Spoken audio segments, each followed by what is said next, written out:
more resonance. I mean, this is exactly what I would do. Greg would be playing it, and I just sort of dial it in.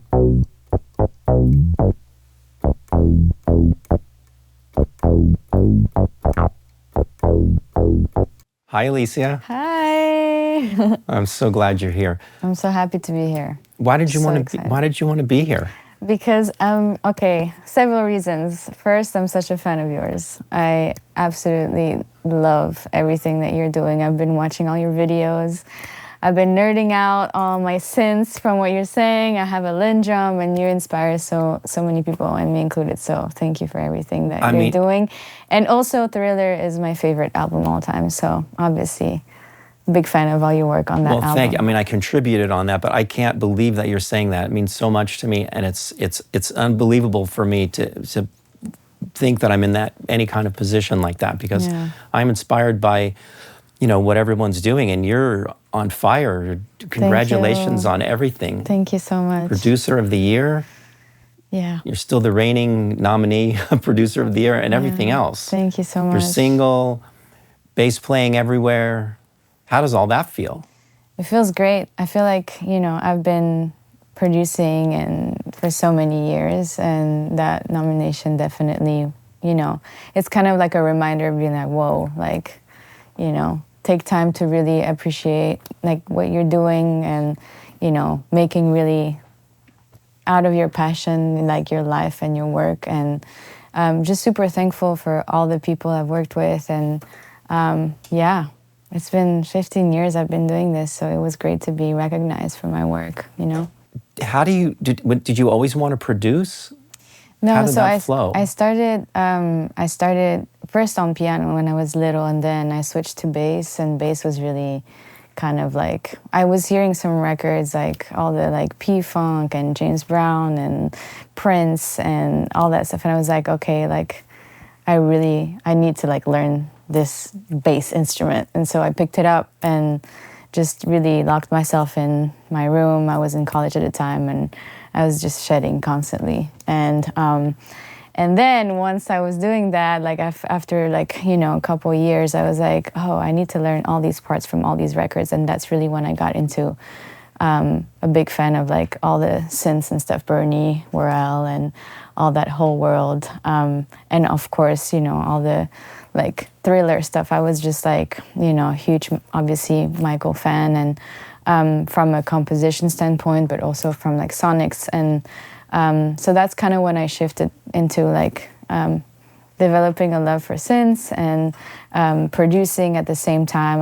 I started producing around that same time. And then I was like, okay, well, I need to kind of make a decision if to be on the road or if to like really fully be in the studio. And I feel like there's nothing more beautiful than really making songs. You know, I love to like walk in the studio with like a blank canvas and just kind of come up, you know, with songs from scratch with the person in the room. But with the artist directly? Yeah, yeah, that's like in an ideal world. And then, but sometimes I would prep some ideas in advance, and, you know, but it really depends. And a lot of times I would just play everything on the songs. I have my studio in New York with like all the goodies, instruments and everything. And yeah, and sometimes I would use, you know, musicians. I love collaborating too. So a bit of both. You know, I come from a musician background, so I spent a lot of time perfecting, like, you know, on bass when I was like practicing bass. Like, you know, I practiced all the different bass players, like, you know, Louis Johnson, Bernard Edwards, Bootsy Collins, Larry Graham, James Jamerson. And, you know, every time I would shed these, I would like get another bass because I wanted to get in that specific tone and, you know, analyze where they're playing it in the neck and what type of like, you know, tone are they using? Are they playing close to the bridge? Are they playing, like, I really studied that for a very long time. And that kind of mindset and brain is the same approach I had for studying like synths and then production and stuff like that. Like, that's kind of how my brain goes. You listened, like you studied those guys, you listened to synth players and how they're played? So who? Like Greg Fillinganes? Yes, obviously Greg Fillinganes. I had a very, very long, obviously, I mean, like I told you, like Thriller is like my favorite album of all times, and so that's why I was very excited to come here today, because I feel like, you know, those sounds and just the sonics and everything, it just, you know, blends really, really well, and it just, yeah. But then also, so, like people like Bernie Worrell, you know, for sure. Like, I mean, it's just like, you know, I really love when something innovative comes into place, and I feel like at the time, you know, like Bernie Worrell like brought so much like classical elements, but he was playing it through like Moog and things like it's like so crazy to me that. And same thing when like Thriller came out, it was like, to me, such a like bringing these sounds to like the pop mainstream world is like, I don't know, yeah. It was a vision, you know, that was Quincy, Rod, and Michael. Yeah. You know, for sure. I wanted to ask you, can I ask you a question? I wanted to ask you, like, well, how did you get that call, and like, what was it like for you working on that album? Well, I was pretty happy to get a call because I really loved Off the Wall. Mm-hmm. Yeah, same. I was listening to that with my friends a lot. Mm-hmm. A friend named Tom Baylor, mm-hmm. and he was the associate producer on Off the Wall, and he wrote She's Out of My Life. Mm-hmm. And he was Quincy's vocal arranger, and he did everything. He and his brother John did all of like Michael's vocal arranging mm-hmm. stuff. Mm-hmm. And so I knew those guys really well, and I did a lot of stuff with them. We did a lot of jingles and things like that. Mm-hmm. And Tom was in film, great composer. Mm-hmm. And he recommended us to Quincy because he was like really close with Quincy. Okay. Because Quincy was looking for like more of a cinematic thing. You know, there were a lot of other synth players and keyboard players on Thriller. Mm-hmm. And the song had already existed as Starlight. Mm-hmm. And Rod had like all the arrangement stuff was pretty much there. But we came in and it was just the idea of giving it like the cinematic thing, because I had a partner, Brian Banks, and we were doing film scores. So we had done Blue Thunder, War Games, Heart Like a Wheel, you know, like 4 or 5 scores. Mm-hmm. And so Quincy came from film, so he got it. And he said, I'll try these guys. And then we went in and ended up going on 7 songs.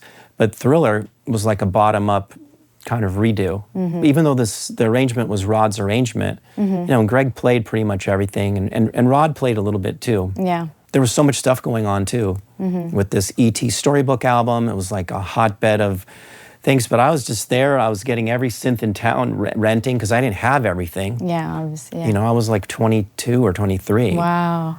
Yeah, and so it was like I knew how to program them. Mm-hmm. I had that Lindrum right there, mm-hmm. and I had a friend who worked there, and he was burning chips, and it was just basically, you know, do the best you possibly can. You know, that Quincy gave you a lot of leeway and come up with ideas and kind of refine kind of what it was, you know, what Starlight was, because it all came down as Thriller really quickly, within weeks. Mm-hmm.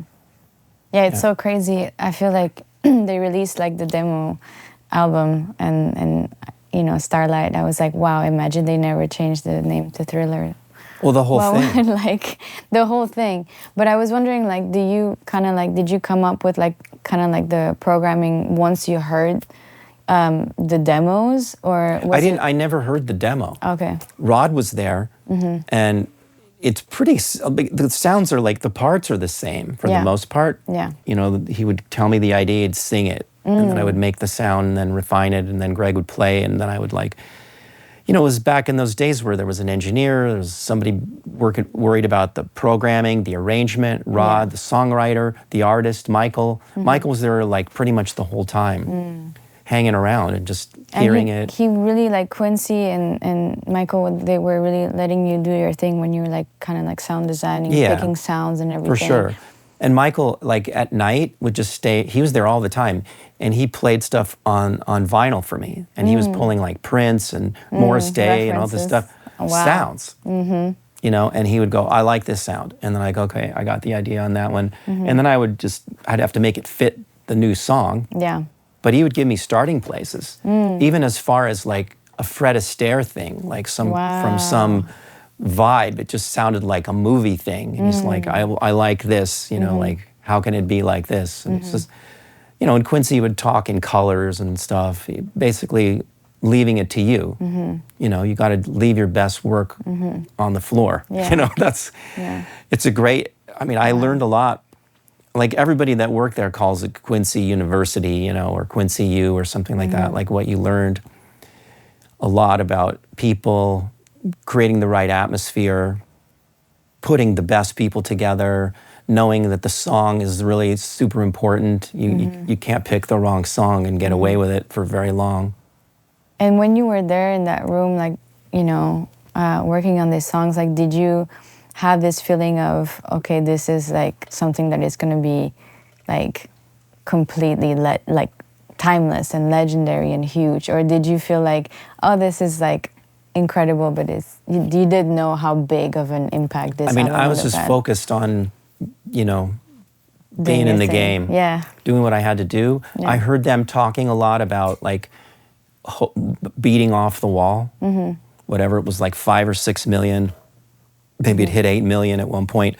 And they were talking about that, like keeping up with that expectation. They didn't know, but then when I heard the songs, like towards the end, I went to the East Coast to see the leaves change. I went all the way there. And when the leaves were changing, and I'm like, those songs were in my head, like they just stayed in my head, those grooves and the whole thing. And I just thought, this is going to be, I don't know, I never thought anybody would be talking about this like 45 years later. It's crazy. But I thought this is something really special because, you know, it's Michael Jackson. Yeah. And ultimately, he's the thrill and thriller. He's the everything on all of it. I mean, it goes from Michael. Quincy obviously had a huge part in it, and all the players. And I was a cog in the wheel of the thing, you know. Yeah. But it was definitely something that stayed with me my whole life. And I used a lot of that approach. You know, I use it still. Yeah. I still think about it. Yeah. A quick thought for you. What would happen if you actually learned to think like a synth? You'll quickly edit presets to get the sound you need. You'll be able to make the sounds you're hearing in your head from scratch. You'll create your own sounds that will elevate your music and make it stand out. You'll be able to confidently program almost any synth. And you'll expand your sound palette for all your projects. All of this and more is in my course, Think Like a Synth. My goal is to show you everything I've learned in my career, every technique, tip, and insight in an affordable, fun, hands-on synth course that you can immediately apply to your music. As you progress, you'll develop the unwavering confidence to know what every knob does before you turn it, which will empower you to create any sound in your imagination and set your music apart. Get a free lesson at anthonymarinellimusic.com and start creating legendary sounds for your music. Because you know, the craziest thing about Thriller is it didn't become a single until a year later. That never had happened before. That's crazy. And that was Michael just believing in it and fighting for it. Yeah. And they thought it was a novelty song. It wasn't even like a real song to the label. It wasn't one of the singles. And he fought, and then they eventually figured out they had to have him stop getting mad at him, and they did it, and it became an iconic thing. That's so amazing. Yeah, well, so you're asking me a lot of questions. I know. I have one more question. So, like, obviously on Thriller, and then when we started something, like, what's the other songs that you did, like the drum programming or the synths? I mean, I did the drum programming. What is it? Well, Baby Be Mine was the first song I worked on. That's my favorite But song. that had, Dugo had drums on it already. And so I just did a bunch of stuff like the way Rod was hearing it. Baby Be Mine, oh my God. But P.Y.T, that was in the hallway on top of an anvil case because the studios were all booked, and James Ingram came up. There's a whole story on that, how that happened. It was like really last minute. I think that was the last song that was even done. So I was in the hallway programming the whole song with in song mode, you know, which I wasn't even that familiar with, but I was like getting it done. Got the whole song to play, and then within like hours, I'm in the room. Was it like Louis Johnson, David Williams, and Greg, and me on Lynn. Wow. So I'm like, this is like a modern rhythm section. I never had done anything like that, where I'm like, not really playing drums, but I'm like starting and stopping the thing, and then making edits to it and building the song. Like, and then they go, well, let's skip that part. And I'm like quickly trying to do that. It was an example of how it was tracked like to this Dr. Click. So the song started with the tempo here in beats per minute, and then that was driving the lin. So it was a crystal. Oh, wow. So it was like super tight. Whereas most, I don't know, maybe I guess if they were using like a Uri click track, but if you just ran a drum machine, it kind of had its own time, right? It wasn't like a perfect click. Yeah. Even though the drums came in over it, they play. Can you show us? What, just how we track it? It's Yeah. kind of set up already. Yeah. There's an internal metronome here, right? It says metronome, and you can control the level and the output. So I don't know the exact beats per minute. Of the song. Yeah, we can just say it's 120, right? So it's playing in beats per minute mode, and you can see it clicking. And then as soon as you push the green button, once it goes to the next click, it'll be right on the click, it'll send code to the lin, and then the lin will play. It's as simple as that. Wow. And then you can stop it. And it stays like on the grid? Well, it stays on this click. Yeah, it stays on that click. Exactly. Yeah. So we would print, because I was, like most drum machines back then, you'd put a sync code track on there. You know, that was like 48 clock or 24 clock, Roland had its own. There are all these different protocols and stuff. Yeah. But I didn't mess with that. I just used click because musicians could hear the click. Everybody could play to a click, right? Yeah. So this guy invented this box, and his name was Dan. Click box. Yeah, I love that. He went by Dr. Click. His name was Dr. Click.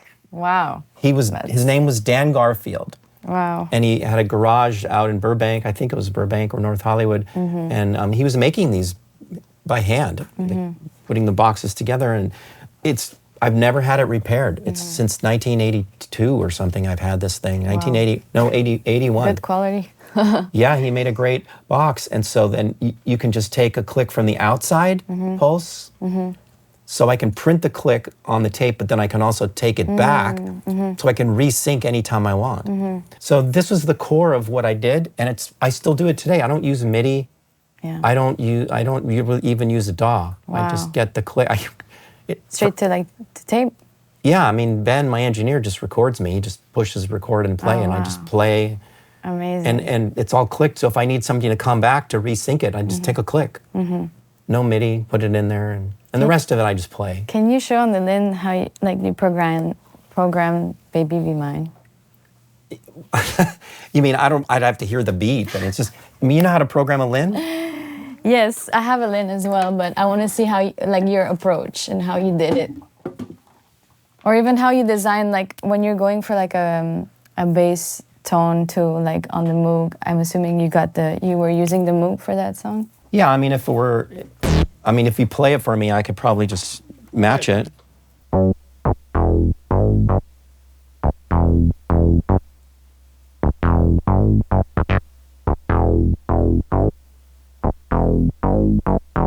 Yeah, and then just get the envelope timing right. Play. It's a little bit sharp, right? And then I'd give it a little sustain.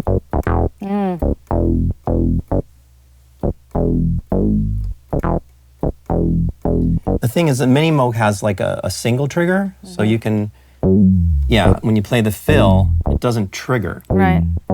It doesn't go. Right. It goes. Yeah. I love that. Right? So I give it a little sustain, so there's just something there. Otherwise, it's dies. Yeah. There you go. And then you can just get the little more resonance. I mean, this is exactly what I would do. Greg would be playing it, and I just sort of dial it in.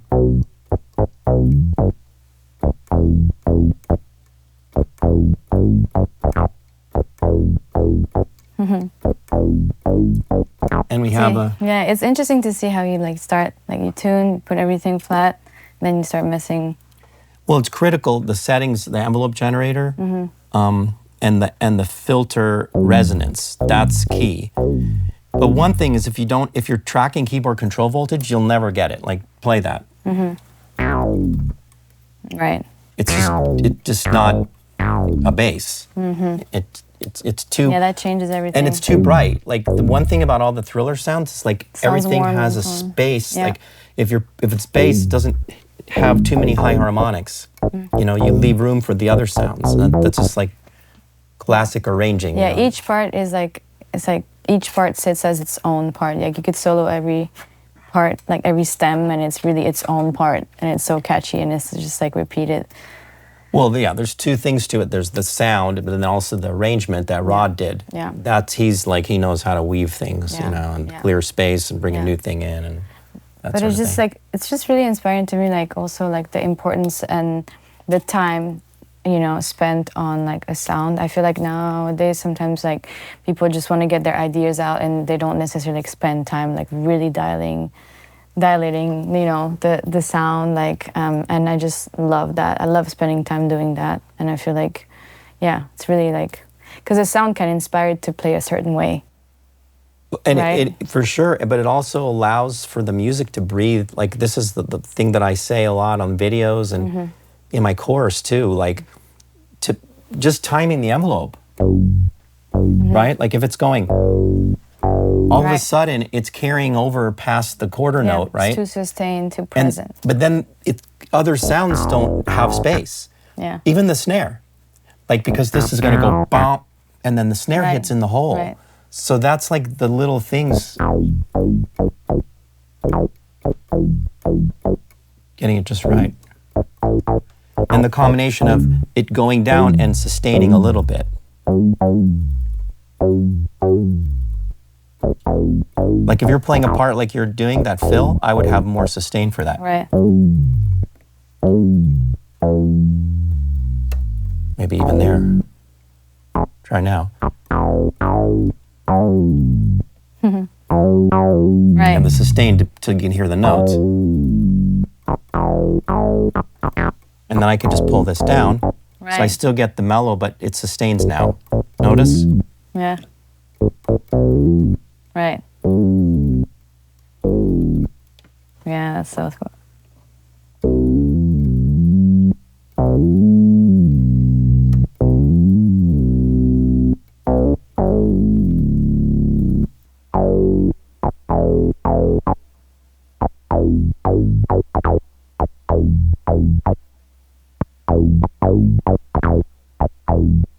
Hey.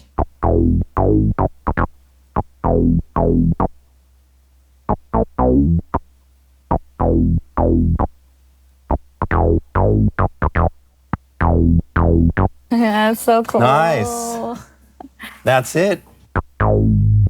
That's probably like like I've been trying like so much to match this tone for so long. This is it's the like, mini. What is that they're doing on this? This is the Minimoog. Yeah, I have the Voyager. But I mean, this was the one on the session. This was this same one. Yeah. Oh wow. Yeah. I mean, so they're all a little bit different. Not enough to matter, but a little bit different. Like if I'm playing them, I definitely notice the difference. Wow. So this was like actually in the session the same Yeah, one? this one and that Lynn too. Wow. I mean, they're just the things that I had, so I didn't, you know, I'm not really a collector. You take it really good care of it. Yeah, and this thing, I brought it to a lot of places to play, a lot. It's just...